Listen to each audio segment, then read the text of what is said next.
So we continue on our One Piece journey in the manga here, and we're continuing on with Chapter 5, and I'm pleased to say that the cover art that I enjoy has returned for this chapter. In this cover art page, we have Luffy trying to sip on this dolphin's drink after he already drank his own. Great perspective here with the table and chairs. I do like that Zoro's drinking in the back. I mean, the chapter does have him as a large part, so that makes sense. Then we continue the story here with Luffy searching for Zoro's swords with Helmeppo in tow. Now, in this panel, I do enjoy the hatchlines showing motion as Luffy is sprinting through the halls.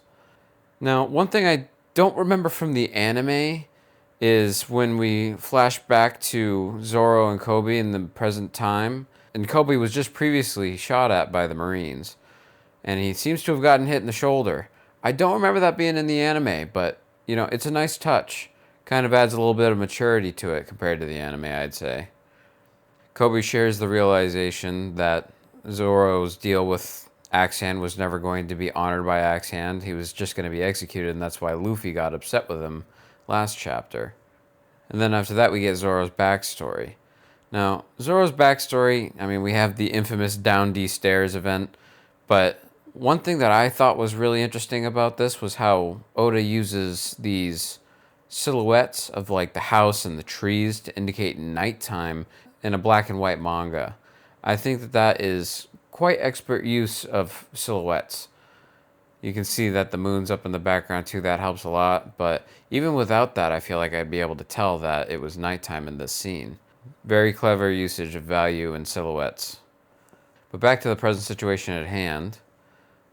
The Marines catch Kobe trying to untie Zoro, and they surround them and get ready to fire at Zoro and Kobe again. But, of course, Luffy comes flying in to save the day, blocking the bullets with his body. The rubber effects of Luffy's power here are displayed quite nicely.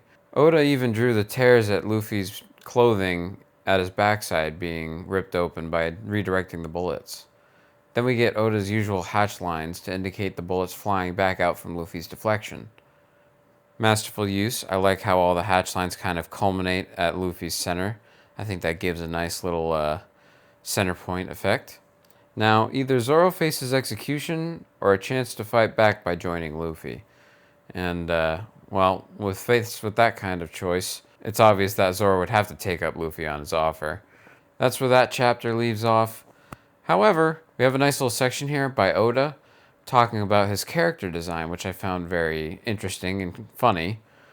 We see an initial variation of what Axe Hand was going to be like in a prototype illustration by Oda, and then we see an example of what he ended up looking like. Oda explains that his editor wanted Axe Hand to look a little bit more serious and threatening, and definitely got the job done. I don't think I would have taken Axe Hand nearly as seriously without, you know, his more serious look. I definitely think that was a huge W on the editor's part. But anyways, guys, that's all I got for this one. If you are enjoying the One Piece series, let me know in the comments down below. Leave a like if you enjoyed the video. Anyways, guys, I'll see you in the next video.